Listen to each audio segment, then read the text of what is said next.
नमस्कार दोस्तों, स्वागत है आपका हमारे चैनल पर, जहां आज हम आपके लिए लाए हैं शहीद भगत सिंह की जीवन की कुछ अनसुनी और रोचक बातें।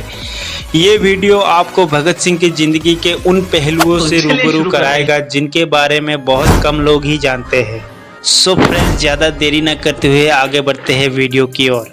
सो फ्रेंड्स, एक छोटा सा आपसे रिक्वेस्ट है, अगर आप हमारे चैनल पे नए हैं तो प्लीज़ हमारे चैनल को सब्सक्राइब करें और बेल आइकन भी दबा दीजिए। तो ज़्यादा देरी न करते हुए चलते हैं वीडियो की ओर। भगत सिंह का जन्म 28 सितंबर 1907 को पंजाब के बंगा गांव में हुआ था, जो कि अब पाकिस्तान में है। उनके पिता का नाम सरदार किशन सिंह और माता का नाम विद्यावती कौर था। भगत सिंह का जन्म एक स्वतंत्र सेनानी परिवार में हुआ था, जिसके चलते उनके अंदर देशभक्ति की भावना बचपन से ही गहरी थी।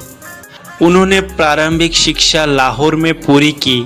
उनके मन में देशभक्ति का बीज जालियांवाला बाग हत्याकांड 1919 में और उनके चाचा अजीत सिंह के ब्रिटिश विरोधी आंदोलन ने बोया।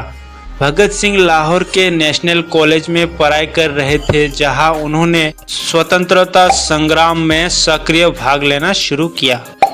भगत सिंह ने काकोरी कांड, असेंबली बम कांड और लाला लाजपत राय की मौत का बदला लेने जैसे कई महत्वपूर्ण घटनाओं में हिस्सा लिया।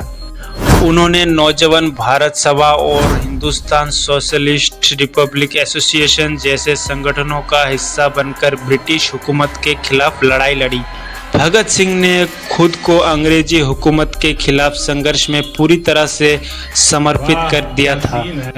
भगत सिंह ने अपने डायरी में दर्जनों ऐसे विचार और कविताएं लिखी जो उनके विचारधारा को दर्शाते हैं।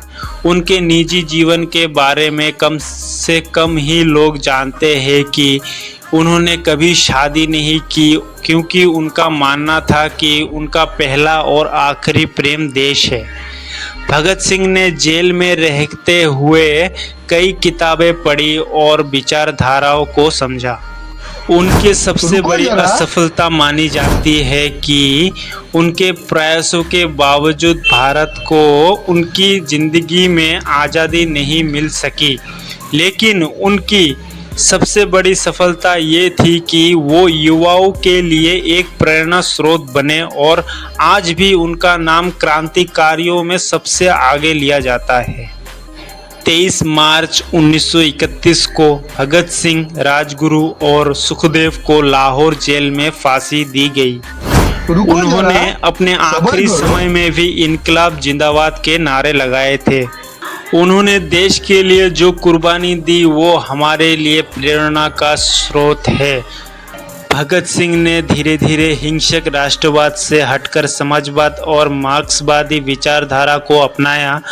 वे नास्तिक थे और उन्होंने धार्मिक आस्थाओं को नकारते हुए मैं नास्तिक क्यों हूँ जैसे रचनाएं लिखी, जो उस समय बहुत विवादास्पद थी।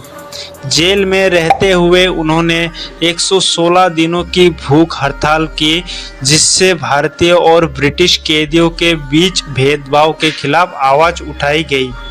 भगत सिंह का प्रसिद्ध नारा इनकलाब जिंदाबाद स्वतंत्रता संग्राम में जोश भरने का प्रतीक बन गया। उनके हिंसक विरोध के तरीकों का महात्मा गांधी जैसे नेताओं ने विरोध किया, जो अहिंसा में विश्वास करते थे। एक संगठित क्रांतिकारी आंदोलन खड़ा करने में नाकाम रहना उनके लिए एक बड़ा झटका था। एक इंटरेस्टिंग बात यह है कि भगत सिंह का जन्म उसी दिन हुआ जब उनके पिता ब्रिटिश सरकार की जेल से रिहा किया गया था। भारत को स्वतंत्रता दिलाने में भगत सिंह का एक अहम योगदान रहा, जिस कारण आज हम अंग्रेज़ों के गुलामी से आज़ाद हो पाए हैं। तो इसलिए हर कमेंट में ज़रूर लिखिएगा इनकलाब जिंदाबाद। आपको ये वीडियो पसंद आया तो प्लीज़ लाइक करें, शेयर करें और चैनल को सब्सक्राइब करना ना भूलें। भाई मजा आया, और मैं ये जो मजा है हिंदुस्तान के हर व्यक्ति